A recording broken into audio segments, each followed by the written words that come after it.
to read Back to Reality, the best-selling novel of the Bestseller Experiment by the two Marks, go to bestsellerexperiment.com/Back to Reality. And subscribe to this podcast to get loads of extra bonuses. Go to bestsellerexperiment.com/subscribe. Let's run the show. Mark Billingham, welcome to the Bestseller Experiment. How are you today, sir? I'm all right, yeah. I'm ticking along. It's not too early, so I'm all right. It's a bit early in the day to get fired up. But I first encountered you at my first BA conference, which was about 15 years ago, I think. And you were the MC for the evening. And you were really funny. And I was sitting next to John Wood, who works here at Orion. I said, he's really funny, that Mark Billing. He should do stand-up comedy. And he says he does, your wazzock. So you started out in comedy, didn't you? Well, yeah. I mean, having given up on an acting career, having had an acting career give up on me. Yeah, I started doing stand-up, which is the thing a lot of actors did sort of back then. Because it was, so this is back in the mid-80s, and it wasn't quite the incredibly cutthroat competitive business it is now, stand-up comedy, when everybody wants to be a comic.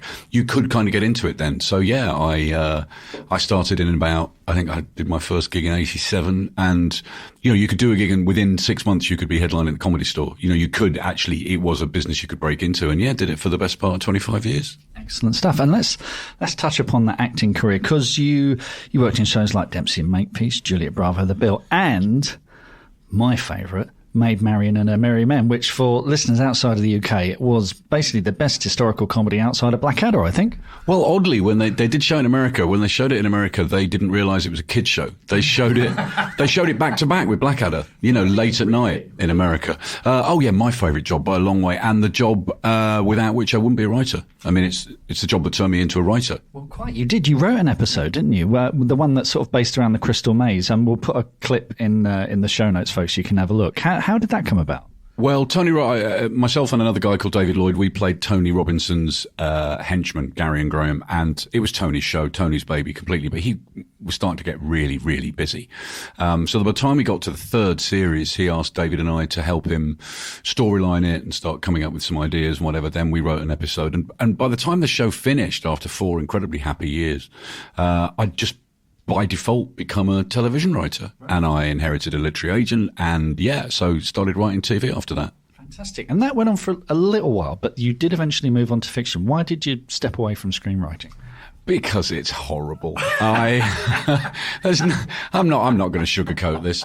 I got kind of fed up with it. I got absolutely fed up with it. I was writing a lot of kids stuff, a lot of kids animation shows, some really good shows for Nickelodeon and all that kind of stuff. But the money for those shows comes from all over the place, and you'd have money coming in from 3 or 4 different European countries. So you'd just write a script happily, innocently, and then get script notes from 4 different countries, all of which conflicted with one another. And by the time you got onto draft 12 and they said, oh, could you put back that stuff you took out 3 drafts ago? You just started to lose the will to live. And there is so much work went into 1.5 hour of television that I just thought, why am I not writing my own stuff? Yes, I feel your pain.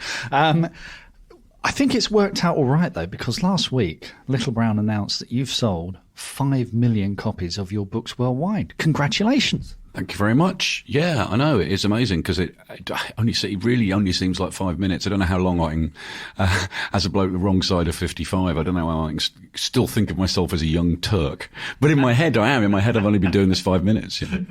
Do you keep count the sales? Is that something you keep track of, or do you leave it to the publisher? Not total sales. I wouldn't have a clue. Obviously, when each book comes out, you're watching the bestseller list and you're seeing how the book does in comparison to the last one. I mean, one thing I am aware of, and this is something we may go on to talk about, is how many more books one sold, even 10 years ago.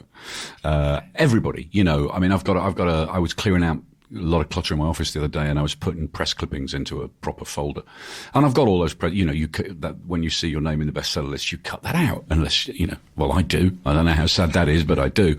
And I keep it to show my great-grandchildren. And I could see how many more books I would have sold to get to number 1 10 years ago than you would need to do now. So you're talking about physical hardbacks? Yeah. I mean, obviously, this is the time before ebooks kind of took off, but yeah, you had to sell a lot more books then. Yeah, no, we see that again. Your contemporaries like Ian Rankin and Michael Connolly, you'll see their ebook pre-orders. I'm sure you're the same. Are huge. Hardback pre-orders, very, very, very healthy. But again, yeah, you compare them to 10 years ago. When did you start becoming aware of that split in the market? I mean, I think kind of when all the noise started being made about ebooks, and there was a time when they just were I have to confess, I still don't own a Kindle, and I still, I'm very old school, which is partly because I love books and also because I'm just technically inept. I think I'm the only author. My desk editor told me this the other day. I'm the only author she deals with that has to have physical manuscripts. I can't use track changes. I just can't do any of that stuff. She has to send me the manuscript to do my copy edit. Wow, that is old school. Are you not as, I mean, you might not be as old school. We have Michelle Paver on here. She still uses WordStar and sends it in on a floppy disk. So, no. Okay, I'm not quite, I'm not using a quill and parchment. I do submit manuscripts on as files, yeah. But when it comes back to you, you get a big stack of paper and you go through it physically. And is that just how your brain works? You just prefer it that way? I think I prefer it that way. I don't like change, and it's the way I started doing it. No, I do like a great big, stack of paper and a red pen. It sort of focuses the mind, doesn't it? Yeah, no, it absolutely does. You can see, because I think it's so easy to miss stuff on track changes, and I'm sure that if I spent a couple of days trying to get to grips with it, I would, but I just can't be arsed. Good for you. Okay. I'd like to play a game with you now that we call Backlist Bingo, which we did sort of nick from Danny Baker's show. So I'd like you to pick a number between 1 and 10. And so this is not in order of the books. This is completely random. 7. 1, 2, 3, 4, 5, 6, 7. Rush of Blood. This is a standalone, I believe, and you've got some TV in development. Is that right? Yeah, it is a standalone novel. Gosh, how old is Rush of Blood? I don't know, 2013. Okay. Yeah, it was a standalone novel, partly set in America, partly set in the UK, about 3 couples who meet on holiday and make friends, and it turns out to be the biggest mistake of their lives. It's more than in development. It's one of the horror stories of television that I touched on earlier. I've since had to get back into television because of the TV adaptations of the books. Rush of Blood was commissioned, greenlit, announced by the BBC, had a huge big press thing. We've got this great new series coming. We're about to start filming. And then the writer pulled out. I'm not going to mention his name because, he's somebody I'd quite like to slap. He pulled out because he thought he had bigger fish to fry. I think he may have got an Oscar nomination, or thought he had an Oscar nomination. I can't remember what it was. But anyway, when that writer went, the process went from greenlit to amberlit. And to this day, we now have another brilliant writer called John Donnelly, who's written wonderful scripts. So we're still hopeful that one day it will get made. Excellent stuff. And this, being a standalone, we'll get to your Tom Thorne books in a minute. Breaking away from Tom Thorne, is that something you do on a regular basis now? Is that something that, refreshes, exercises different parts that Tom Thorne maybe doesn't? Yeah, it's absolutely that. I mean, I learned from great writers like Michael Connolly, who started a series, got a kind of fan base, I suppose, after 5 or 6 books, but then decided that the way to keep that series fresh was to step away and do something else. You spend a year doing something else, spending time with another bunch of characters. That way, in theory at least, you come back to your series character fired up. You're fired up, so he's fired up. You can't wait to spend another year with him. I think it's the way to do it. So yeah, I've written 3 or 4 standalones, and we'll carry on doing that. Yeah. Fantastic. Pick another number, please. Oh, I thought that was it. I thought it was just 1. You don't get off that. All right, 2. 2. A 1 and a 2. Lazy Bones. Now, this was a prize winner. This won the Theakston's Old Peculiar Crime Novel of the Year in 2004. Was that your first prize? It was, yes, I think it was. And it was, it's a great prize to win. It still remains a great prize to win. It's a prize where readers have a say. There's a judging panel, but readers have a vote. They vote books, from the long list, the short list, and then have a vote in the final say. But it's also a vote it's also an award that is quite good commercially, to be honest about it. Your books get promoted in bookshops and all that kind of stuff. Yeah, it's a great award to win. It's presented every year at the Harrogate Crime Festival, which is the best crime festival in the world. Yes, so we're here. We hope to go there one day. Pick another number, please. 5. 1, 2, 3, 4, 5. This is Sleepyhead. Now, this was made into a TV show, and it is, I believe, the first Tom Thorne novel. From what I hear about this, just a shoutline got you a book deal. Can you talk about that? Well, that's the story I tell. I think it's largely true. Yeah, this is my first novel, and this is the book that got me published.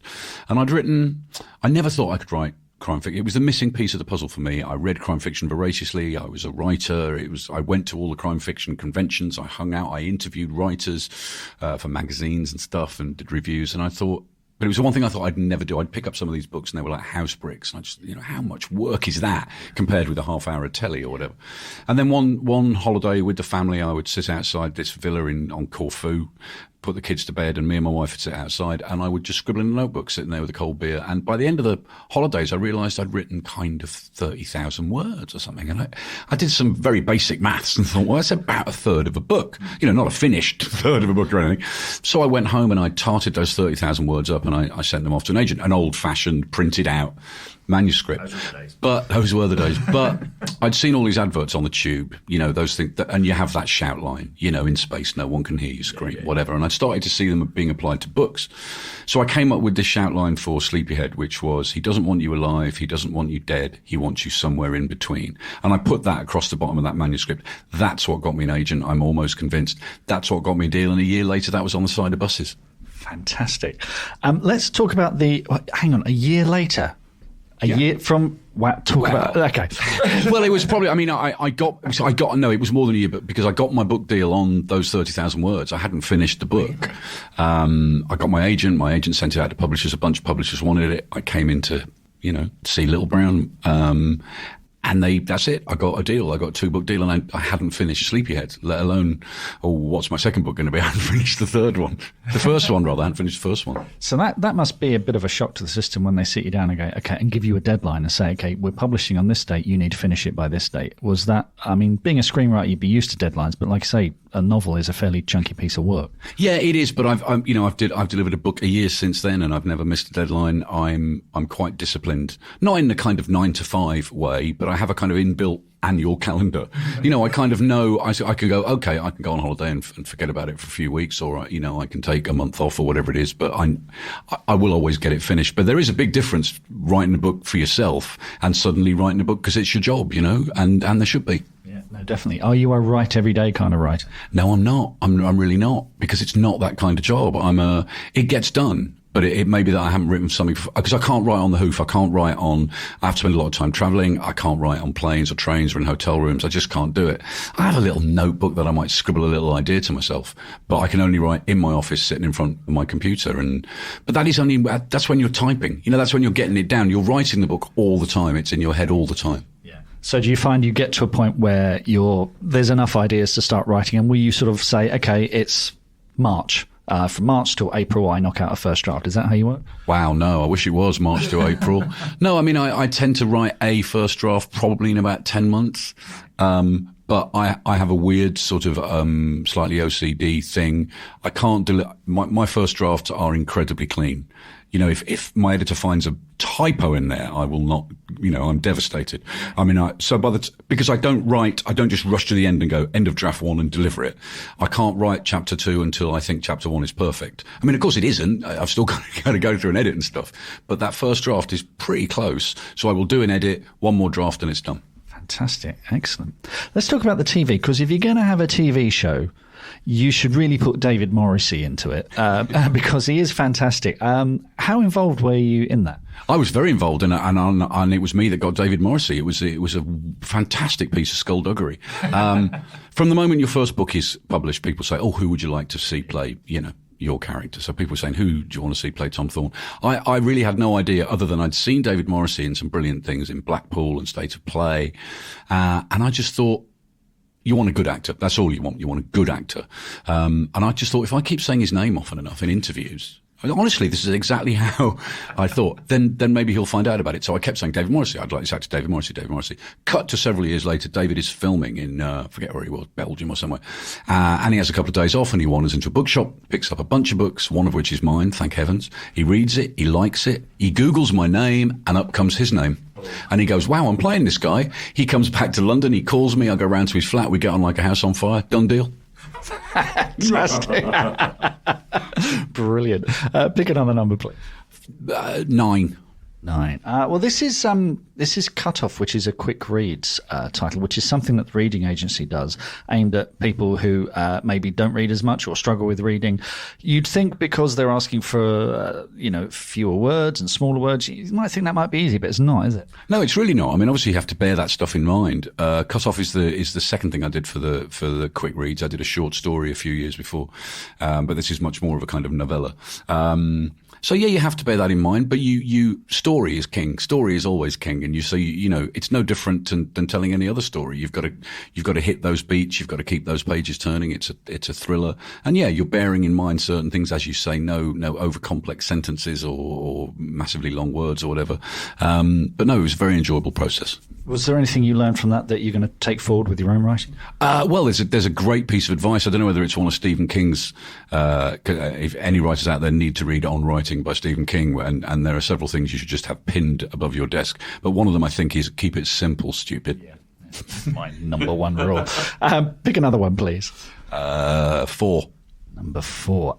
This is interesting. This is a kid's book, Triskelion, that you wrote under the name Will Peterson with Peter Cox, and there was a trilogy of these. How did this come about?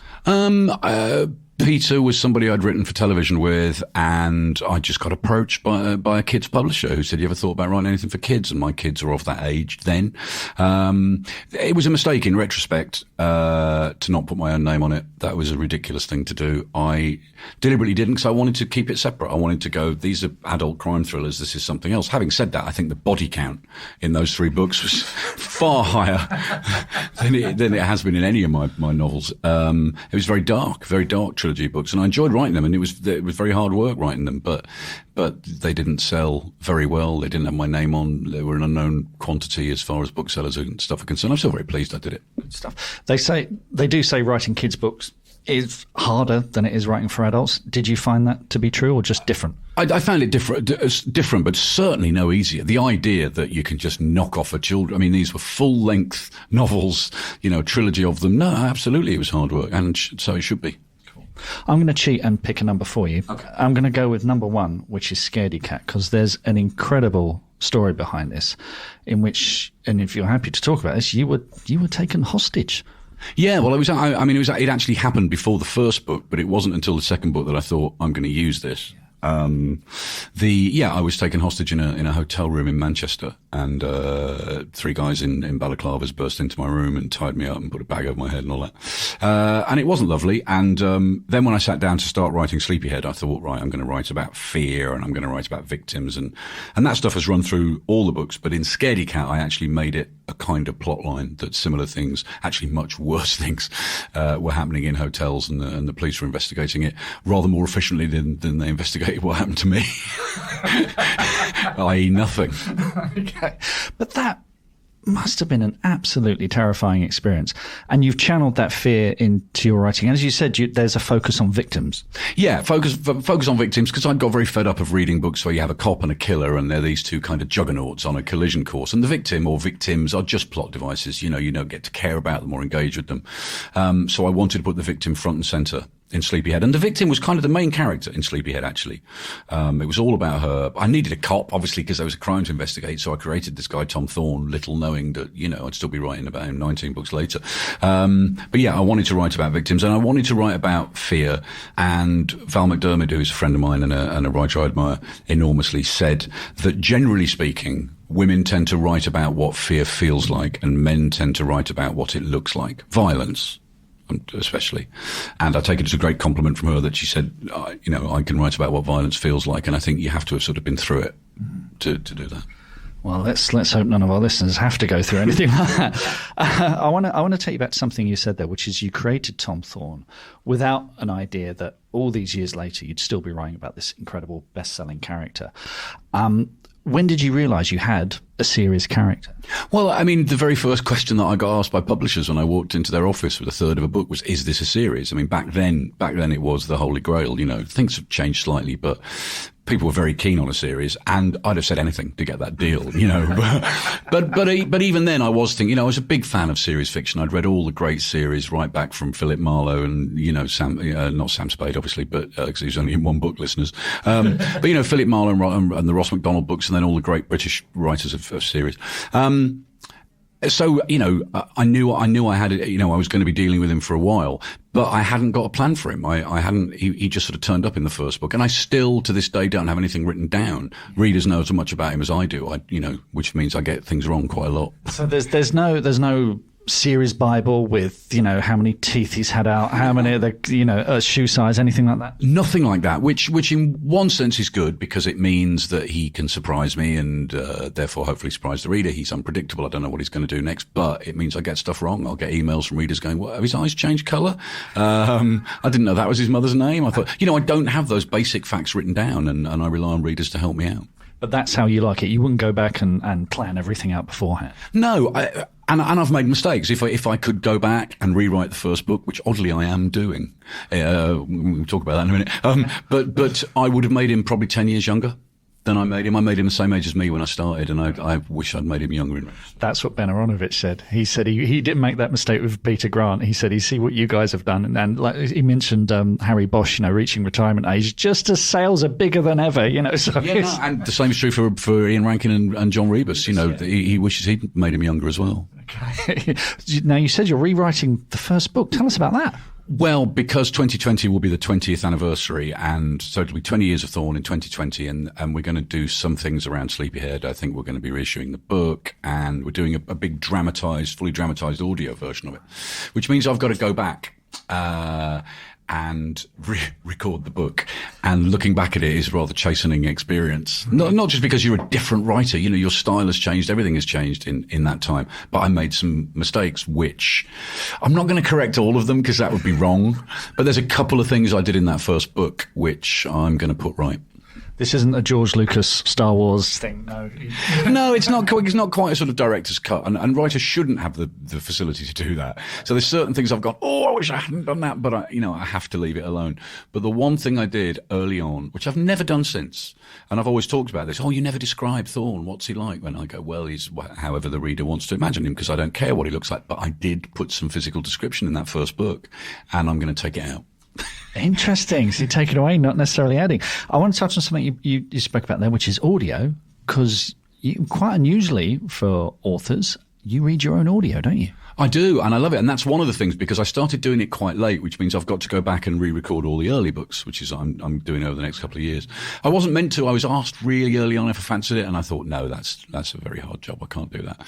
So early on, the books were narrated by a brilliant actor called Robert Glenister. And then after the TV show, they wanted David Morrissey to do it. And David said, yeah, fine, and was all signed up to do it, then got a big movie or something, and suddenly couldn't do it, by which time Robert was unavailable. And it was like, don't suppose you fancy doing it. And I've been doing it ever since, and I love doing it, although I'm an idiot. I write the books and I forget that in 6 months I'm going to be sitting in a studio narrating it. So I'll have 4 Polish characters, 3 Romanian characters, and I set an entire book in North Wales, and Welsh is an incredibly difficult accent to do. I had to sit in the studio with my wife, who's a Welsh speaker, who every so often would just make that slash across the throat symbol, meaning you've started to sound ridiculous, and, you know, some accents are easier to do than others, but it also serves as my proofread, because it happens, you know, well before the books come out, we're recording it. So I'm having a really slow read of the book, and I make a few notes, and I can call up and make last minute changes. That's a very smart move. Our old audio director here, she said she wishes more authors did that, sat down and read it out loud,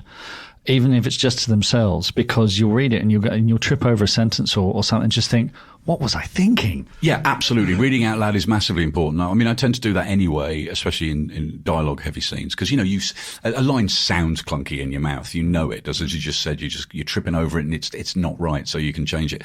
At audio stage, it's probably too late to just go, God, that's a really awful sentence. I want to rewrite that. But you can spot, you know, mistakes and errors that have slipped through the net. Yeah. Cool.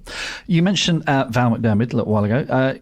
You two are rock and rollers. You're in a band together, the fun-loving crime writers. Tell us about that. Yeah, well, this was a weird thing that happened accidentally just over a year ago. There's a thing called BoucherCon, which is the World Mystery Convention. And it happens in a different city every year. They sort of bid for it, like the Olympics. And a couple of years ago, it was in New Orleans. And on the last night, there was a gig at the House of Blues. You know, how can you resist going along to that? And three of us, myself, Stuart Neville and Doug Johnston, said, should we get up and do a bit? Shall we? And then sat at the bar for far too long and forgot the idea until suddenly a voice from the stage going, "Where are the Brits? There are some Brits." And we went, "Oh my Lord, we're doing this." So we stumbled up on stage and absolutely blundered our way through three songs. We did Folsom Prison Blues by Johnny Cash. We did Werewolves of London by Warren Zevon. And bizarrely, 500 Miles by the Proclaimers, just oddly.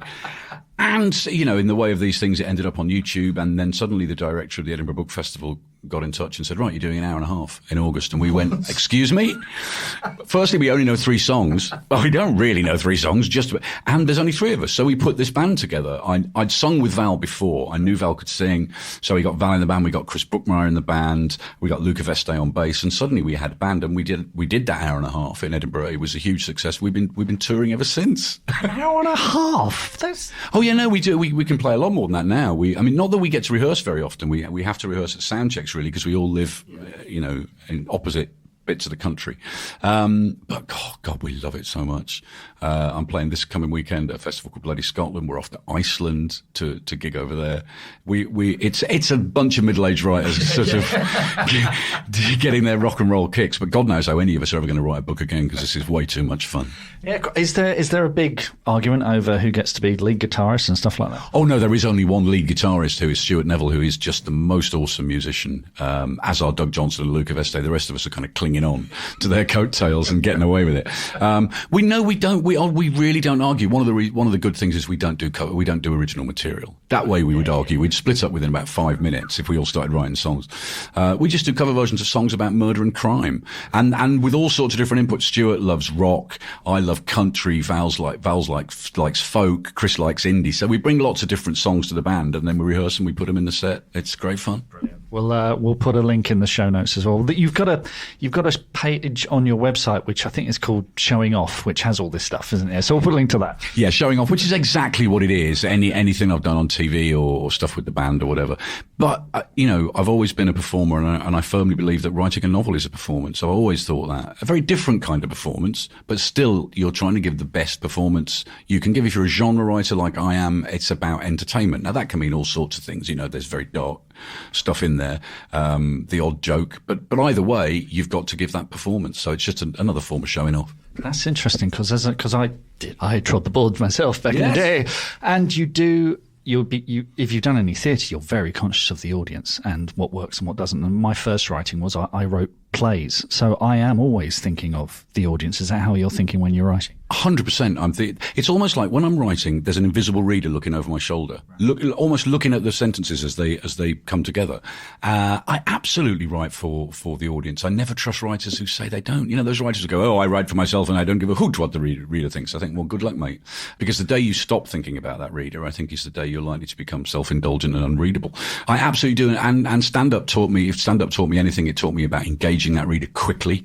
Because, I can't walk on stage at the Comedy Store and go, "Stick with me, I'll get funny in about 10 minutes. You've got to get funny straight away, and you've got to engage the reader straight away, because that's how I read. I will not stick with a book if I'm not engaged with it. So, you've got to work hard to keep them with you. That's very good. Listeners, I'm going to put a link to an old Monty Python sketch called Novel Writing Live from Edgbaston, where Thomas Hardy writes Return of the Native with everyone watching. What's next for you, Mark? You've got Their Little Secret coming May next year. Can you tell us anything about that?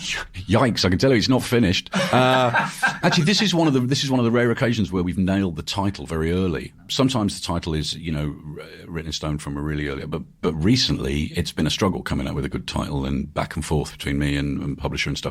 But no, Their Little Secret was hit upon quite early, but I'm still got to do second draft of the book. It's done, it's delivered, the hard work's done.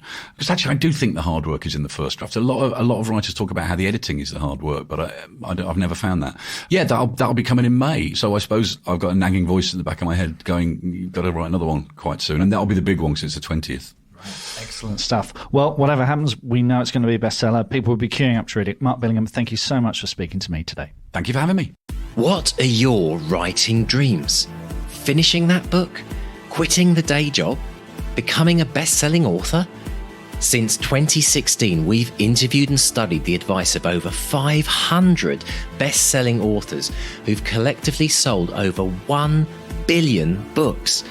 And in the Bestseller Academy, we've incorporated powerful and proven strategies for success, inspiring fiction and non-fiction authors just like you to reach new heights and write their best book ever.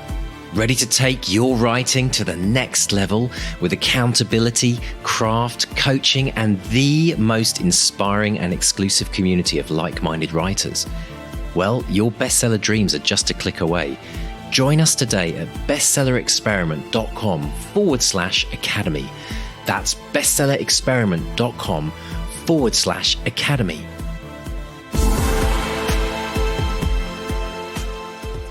Oh, what a cracking chap. He's brilliant, He's just got that voice of someone that you've met somewhere or know or seen many times. Yeah. What a lovely guy. He's a lovely guy. He's a really lovely guy. Like I say, he's welcomes you into the community, and he's one of these guys who can stand up, talk in front of a massive crowd, or you just have a really nice chat with him for a podcast. I could have him on every week. It's brilliant. I tell you, he's totally a guy I'd go out and have a pint with down the no question. Cornish pub. Yeah. Absolutely. Yeah. But so lots to talk about, but I loved the fact that this shoutline got him a book deal. How brilliant is that?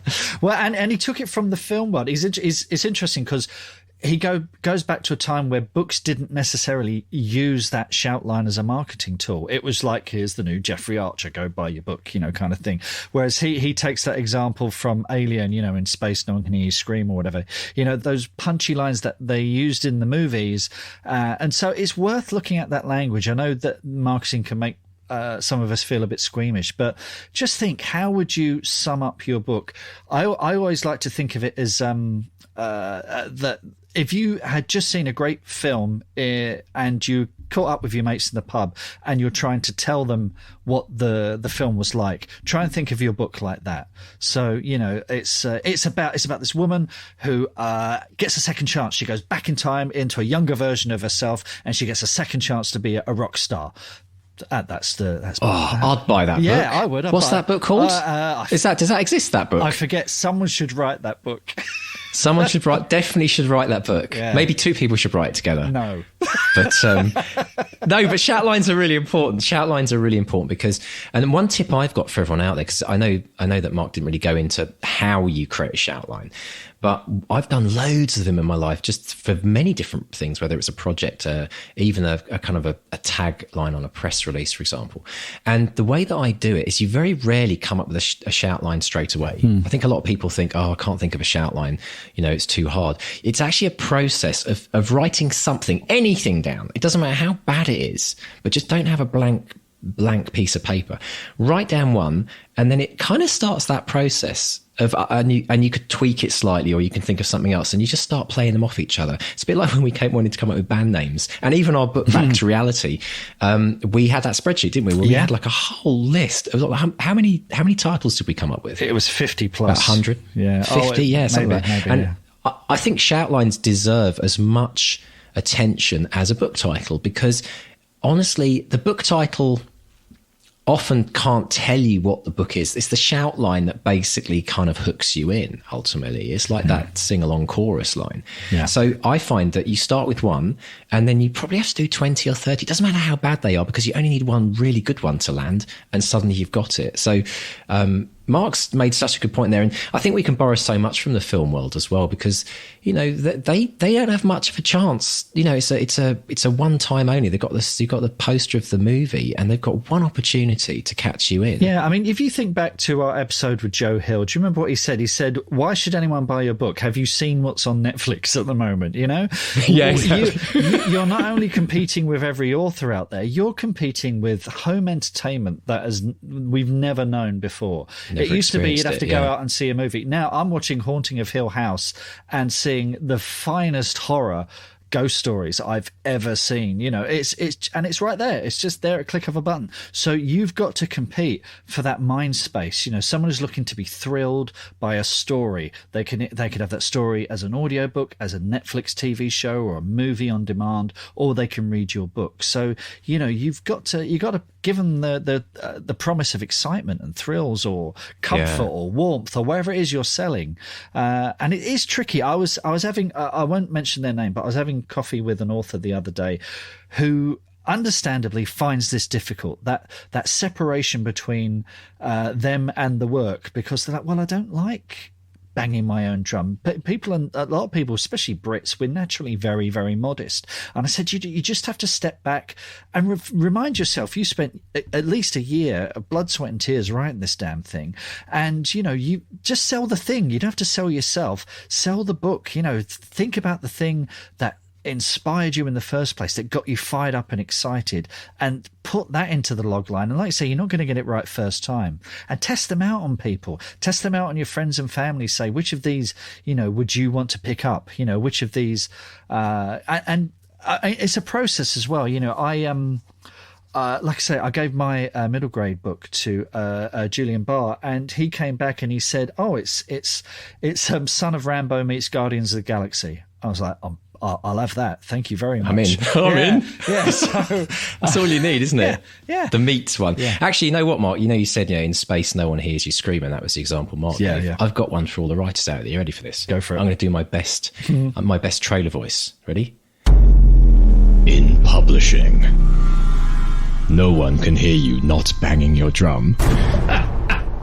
God. But it's true, isn't it? No one can hear you not banging your drum. Yeah. I mean, honestly, if you're in this to get, it's all very well writing a book for yourself. But who does that? Honestly, who actually writes a book, sticks it away, in 20 years they get the book out and go, oh, I wrote a book once, I'm going to read it now. No one does that. The reason we are writing books is because we want to share it with the world. It's about the sharing bit that makes us go through all the ridiculousness of trying to be authors and carrying books up and down 3 flights of staircase, right? It's the sharing. And if we don't share it, then no one knows that we exist. Yeah. And therefore we have to bang at our own drum to begin with. Yeah. The point is, you're the drummer in the band, and then the orchestra eventually joins in. And then you're then part of the mix. That's the way of looking at it. Nice you don't analogy. have to bang your drum forever. Nice. Do you like that? I like that. Yeah. I quite like that. That could be a motivational minute, right write there. that down. But you know, it's all right. I scribble it down. But it's true, though, isn't it, Mark? You've got to start. They always say this. It's always one crazy person that starts dancing. Have you ever seen that TED video? There's a brilliant video in TED on the TED Talk where a guy in a festival. There's a lot of people sitting around, and they hear music playing, and there's some hippie sitting down. He gets up and he just starts dancing around like some loony all by himself, and everyone's like, oh. And then somebody eventually joins him. Yeah. And then within about 2 minutes, there's about like 1,000 people all up dancing. But it takes that one person to start dancing, and that's who you are as an author. So you just got to pretend you're an actor, and pretend you've been given a role of a promoter, and pretend it's not about you. Pretend you just have to do this. You've been given a script and you have to play this role. I mean, you hear this about when, and it's understandable. And you hear this with people who are, you know, we say to people, start a newsletter. Again, I was talking to this author the other day, and he says, well, what am I going to write about? I've got, you know, he's not Mark Billingham. I mean, he can't announce he's just sold 5 million books, which, you know, is a newsletter item maybe. But just, you know, start by saying, you know what, I've just started my new book. Follow me on my journey. There's going to be ups and downs, and people I can tell you, because we did a bloody podcast about it. People will be interested in the challenges you face in writing your book. Yeah.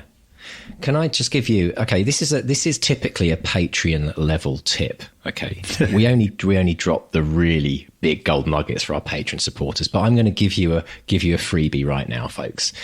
One of the biggest tips you can do if you're trying to build a mailing list and you're trying to build a blog before you even become an author is, in your blog, write about A, the challenges that you have as a writer, and B, write about the books that your book will be similar to, because it will draw people to your blog before you've even written it. And then people might sign up to your mailing list. But it's about starting. It doesn't matter where you are. If you keep putting it off all the time, I guarantee you, nothing will happen. If you don't start pushing that rock up the hill, it's not going to move. So wherever you're at, if you're listening to this right now and you're thinking to yourself, one day I want to write a book, or one, I should be starting a blog, or I should be starting a mailing list, you're basically shoulding all over yourself. You need to start doing it. I'm sorry, could you repeat right that? now. What, you're watching? What? Shoulding. You're shoulding. Yes. Yeah, it's play on words, Mark. So you basically want to get busy and get on with it, because we all need to practice it. And it doesn't matter if you've got one person coming to your blog. If you've got one person to come into your blog, that's one more than you had yesterday. Yep. And it's progress. Like we talk about this podcast, we had one listener when we started out, didn't we? And that was your aunt. It was. Aunt Marion again. Aunt Marion. So, God, not even our editor was with us at that time. We didn't have an editor to listen to our podcast. We were editing it ourselves. Everything starts with that first person, and you just need to get on with it. Yeah. So, sorry, I'm in a real ranty mood today, aren't I? It's good. I'm enjoying it. I want to kick some butt. I did say I was going to kick some butt. They didn't. I warned people. Life's too short, folks. Yeah. Get rocking. Yeah. Yeah. But when you see Mark's success, though, nice segue back to Mark. When you see Mark's success, though, and you look at, he started off in a completely different industry, really, didn't he? Well, like me, he wanted to be an now. actor. He actually got paid to act, which is more than I ever did. But that got him into TV writing, which led him, to eventually writing fiction. So, it's a journey. You never know where you're going to end up. I love the way he got David Morrissey in his TV show. It's like you and your obsession with Simon Pegg, this sort of cosmic ordering. So, Simon, if you're listening, come on the show. Simon, where are you? Simon, we'd love to talk to you. Simon Pegg. Yeah. Excellent. No, it was great though, wasn't it? He met up with him, and they basically agreed it between themselves. I love that. I mean, but the thing is, people think, for example, I could never ask Simon Pegg to come on the show, or I could never ask this actor to be in my show, but that's how it typically happens. You put it out there, put it out to the universe, and we'll get him. Cosmic Ordering. That was actually the name of a book. Have you ever seen that book? Well, published Noel Edmonds was into it, wasn't he? Noel Edmonds was, yeah. I'm into it as well. I love it. I think it's great. I'm just, it's all about the law of attraction, the power of visualization. God, I could tell you some stuff about that, Mark. Yeah, I bet you could. It's brilliant. Yeah. Also, I one day dreamed that I'd be doing a podcast with another man called Mark, and look what happened. See, it's just... Also, the other thing I was really interested in, he said when he took his first book in, the first question the publisher asked was, will it be a series?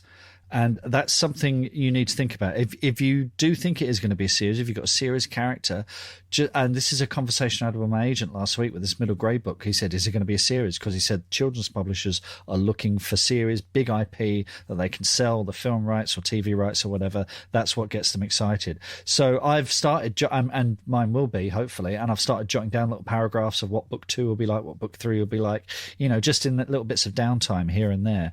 It doesn't need to be much, it doesn't need to be Lord of the Rings. It doesn't need to be a 55,000 word outline.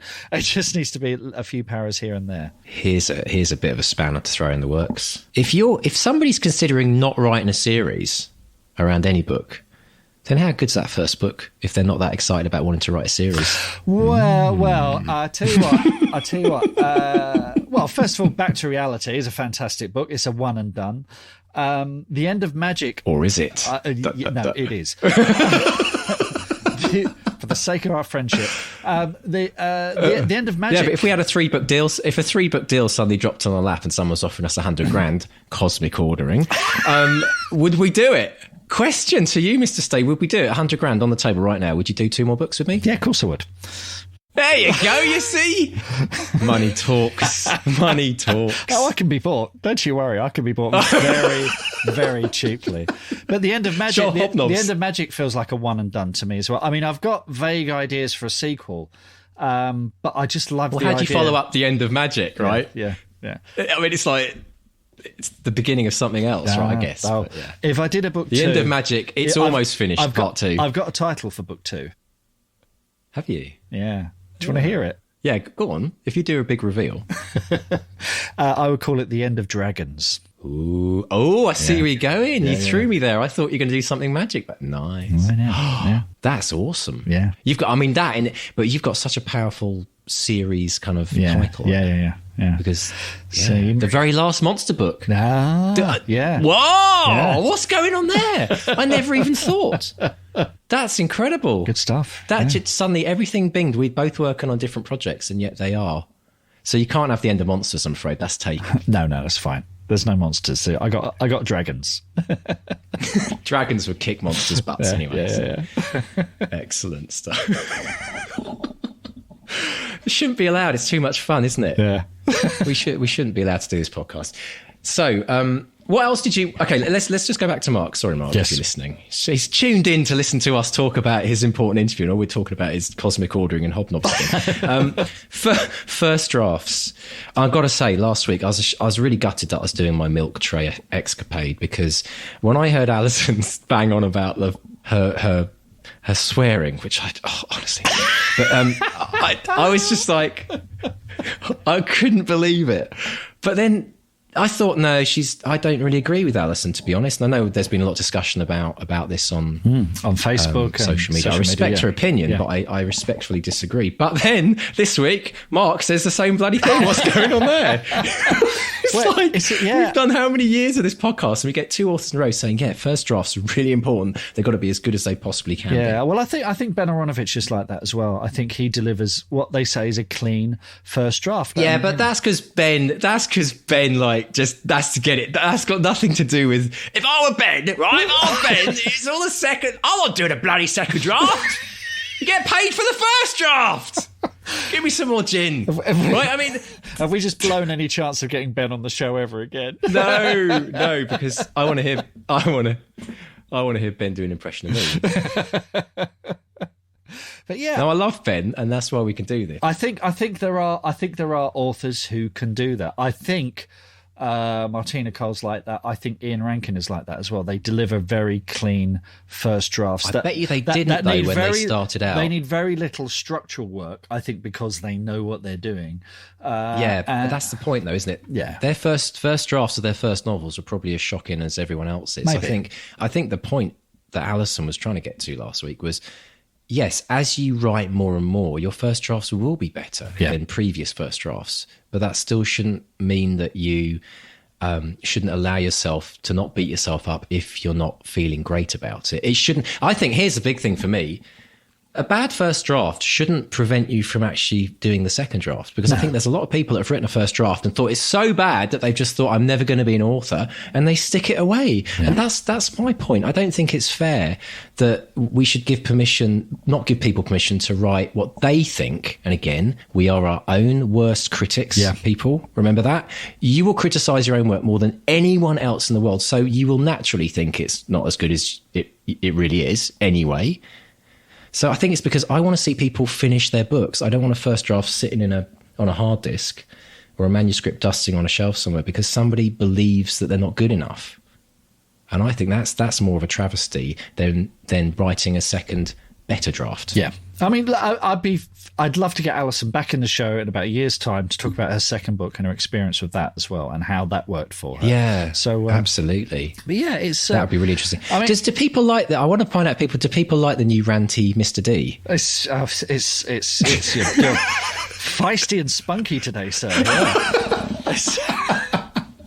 If you want more rants, I can give more rants. If you like, let us know. More cowbell. Mark, you can start being the optimistic one. Yeah, I know. No, Mark, it's all about love, man. It's all about love and peace. Let's have a bit of positivity, dude. What's all the negative vibes, Moriarty? Well, look, let's get out there. Let's get onto social media, Sarah, because we've got a ton to get through. This is going to be a world record episode, by the way. This one is going to beat all records for longest episode ever. So just buckle in, folks. Well, look, thanks to everyone for getting in touch. We had a wonderful Twitter message from Matthew J. Crocker, who is at Cooks Up a Story. He says, I'm sure you've heard this before, but you all and this podcast are the main reason I pressed on with my writing. Hey!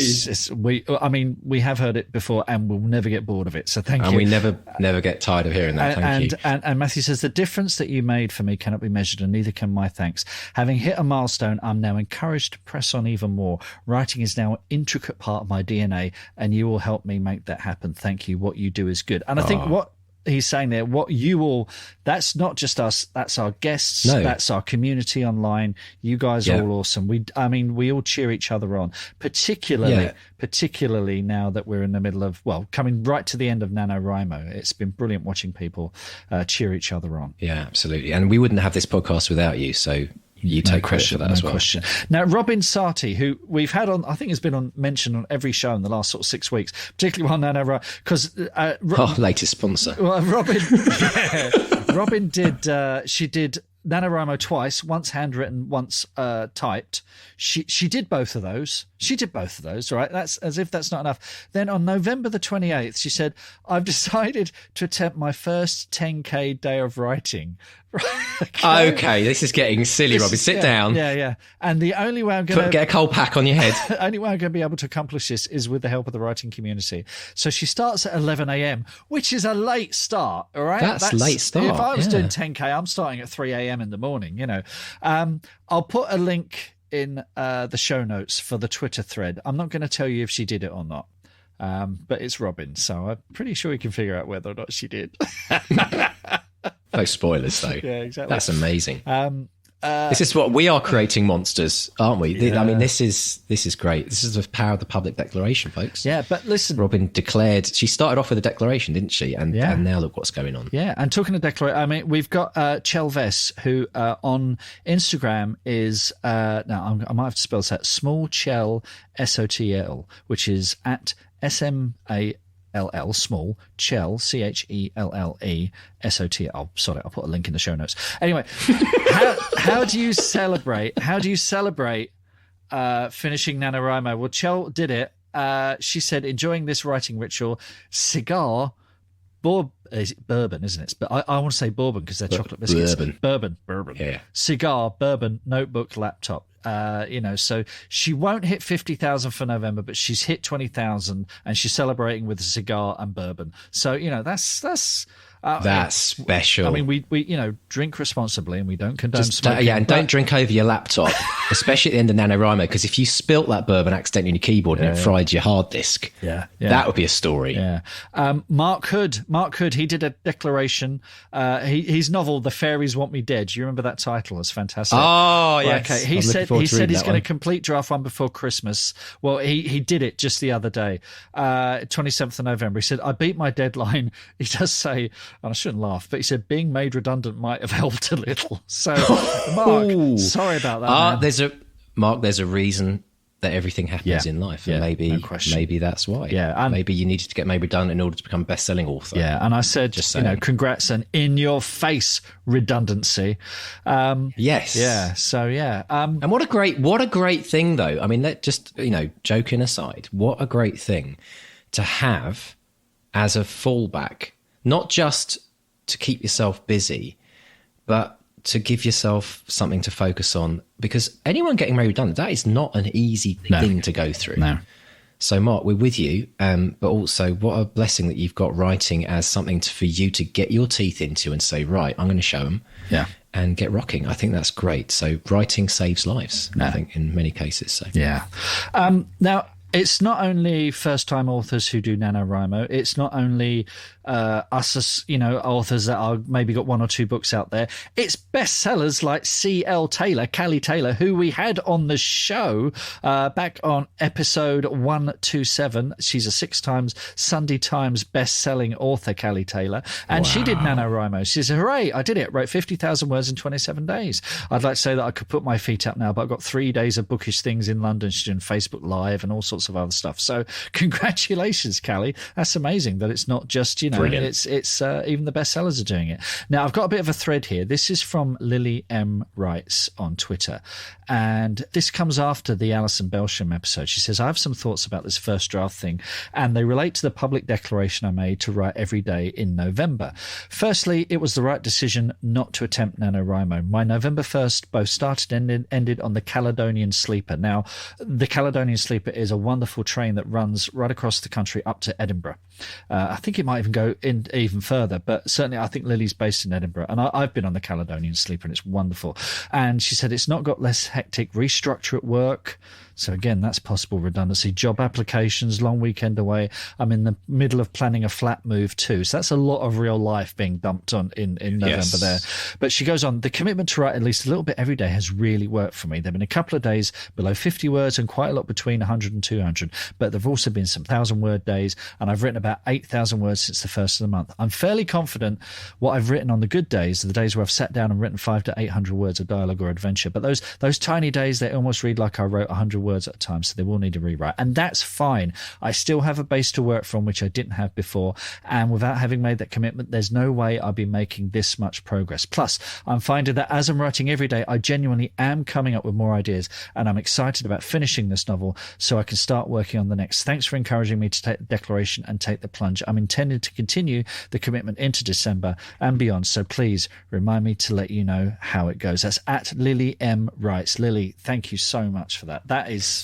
That's amazing, Lily. And Lily, you have just proven to every single person out there that it does not matter how many words you write a day. That's not the point. The point is writing every day. And if it's 50 words a day, I mean, you've got 8,000 words in a month when you otherwise wouldn't have done anything. 50 words a day is 50 more words than what most people do. And very quickly, this is so important. I just want to mention this, Mark. There is some seriously amazing research out there about habit forming and habit building. And there's a professor in Stanford who I've worked with, and he talks about getting people to floss their teeth. Because flossing teeth is one of those things that we don't do very often. Gotta floss. And he says, you know what, the best way to get people, even though we know it's hugely beneficial, right? My dentist told me if you had to choose between flossing and brushing, floss, because it's apparently even more beneficial. Yeah, apparently. But I digress. The point is that if you want to get someone to floss their teeth, you challenge them to floss one tooth a night. Just one. That's like Lily's 50 words. And apparently it's those small wins. It's the little things, the 50-word days, that actually form the habit. Not the 10,000 words one day and no words for the rest of the month. It's the 50 words a day. So public declaration time, please, folks. If you are ready to start writing every day, publicly declare to us how many words you're going to write a day. And I want to see the ridiculously low ones as well. I want to see the 50 words a day ones, because Lily has just proven that is how you write a book. Yeah, no question at all. So well done, Lily. We've had a declaration from Sam, at Sam J. Wright1 on Twitter. After a day at the office catching up on the Bestseller Experiment, my goal is to have my Urban Fantasies rough draft ready for its first round of edits by December 7th. During this week, I will set up an author page on Facebook, but for tonight, I will sip on some tea and build up my word count. Good luck, Sam. That is in the diary. So, great stuff, Sam. We'll come back to that. And we got a couple of bits of news. Some really cool news. Do you remember we had Joanna Nadin, Queen of Bloody Everything, and of course she wrote the book Joe All Alone, which inspired me to rewrite my middle grade book. Well, it only went and won a BAFTA. Wow. Yeah, BAFTA. Yeah, BAFTA. Amazing. I remember you talked about that it had been nominated. Won a Children's BAFTA award, which is just mind blowing. Wow. So huge congrats to Joanna and the production team for that. I think it might still be on iPlayer if you want to check it out. But it's that's fantastic news. So we have award-winning authors left, right, and centre. And a last bit of news here, and this is from Rob Gibson, who is at RobGibson34. It was Rob's birthday the other day, 24th of November. Rob says, I bought myself a birthday present. I'm now a Patreon supporter of the Bestseller Experiment. Oh! Says it. He's put here, wait, for your birthday, you're giving someone else money? He says, yes, I'm a maverick. More to the point, it's a great podcast, and I'll now get extra goodies. Check it out if you haven't. Rob, thank you so much. We really, really appreciate that massively. That is Fantastic. Oh, thank you, Rob. So if you want to be like... I've never heard that before. That is such a beautiful gift for him and such a beautiful gift for us as well. No, it's just fantastic. Just all sharing the love. If you want to be like Rob and get some fun extras, go over to patreon.com/bestseller experiment. I'm working on some really cool stuff that's probably won't be ready until the new year. But I'm very excited about it. We've been talking about this behind the scenes. We're really going to have a big focus on Patreon for next year and providing you guys with some really cool content and getting you involved, making you part of this family. So hang in there. It's going to be wicked. Absolutely. And if you haven't done so already, pop over to patreon.com/bestseller experiment to subscribe. And you've got 3 different tiers you can choose from. And we recommend the $10 tier, don't we, Mark, for some reason, because that's the highest one. But no, that's the one where you really get the goodies. The other one's $5 and $2. $2 is if you just want to support the show. And $5 and thank you if you extra do. bonuses. Yes. Yeah. It's all yeah, cool. and we really appreciate it. And we do bang on about this because, this is the new model. Right, this is the new model. When you put together a podcast, when you do content building, the way that people now are enabling themselves to do it is by getting people to support them ongoing, and it's working brilliantly for so many different kind of businesses. And we're definitely trying to hit our target of, we actually need to get still to about 500 Patreon subscribers. We're only up to, we're nearly at 100, so maybe we could push over 100 this week, but we're getting closer. And we're keeping on plodding on until we get there, aren't we? Yeah, fantastic. So thank you for that, Rob. Really appreciate that. And thank you to everyone who's got in touch. If you want to drop us a line, it's really easy, really easy. Just you can find us on Facebook. We're Bestseller Experiment. Twitter and Instagram is @bestsellerxp. Or come and find us on our website, bestsellerexperiment.com. There's contact details there. And we love hearing from you. We really do. Brilliant stuff. And next week, we will be announcing the winner of our De Monza competition. So if you entered that, or if you're a Patreon subscriber, you're already entered. That is a opportunity to win a $500 plus package to get your next best-selling novel cover design. So listen out for that next week, folks, and good luck if you're in the hat to win it. Does that mean I have to get the drum kit out? Oh, you'll have to get... We haven't had the drum kit in so long. Oh, that would be great. Yes. I want it extra tinny this time. I want it really, really cheesy, really tinny. Good. Okay, no problem. Excellent. Marvellous. In the diary. Brilliant stuff. So thank you so much, everyone, for coming with us on this crazy journey. It is a world record. Just looking at the clock, I think a world record bestseller experiment episode. And we just can't stop talking, really. So we will be here next week. Unfortunately, folks, you can't get rid of us that easily. And we look forward to hopefully inspiring you on your journey, because that is what this podcast is all about. Yep. Helping you on your way to finishing your book. And maybe, who knows, one day coming on this podcast as a best-selling author. That'd be cool. Brilliant. So it's a goodbye from Mark 1. And a goodbye from Mark 2. Goodbye. Goodbye. Bye. Love you. Bye. Love you. Bye. Love you. You go first. You go first. No, you hang up. No, you hang up. No, you hang up. No, you hang up. Oh, no, I love you.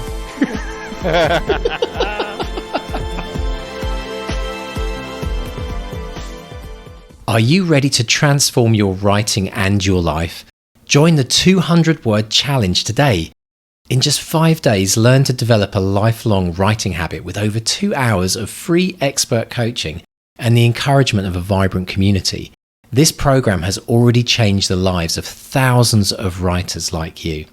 No matter how busy you are, this challenge will show you that with just 200 words a day, you can significantly boost your creativity, productivity, mental health, and confidence, propelling you towards the end. For the first time, receive comprehensive coaching and step-by-step guidance, all for free. Transform your writing habit and start your journey to become the writer you've always aspired to be. What are you waiting for? Sign up for free now at 200wordchallenge.com and make writing a part of your daily life for life.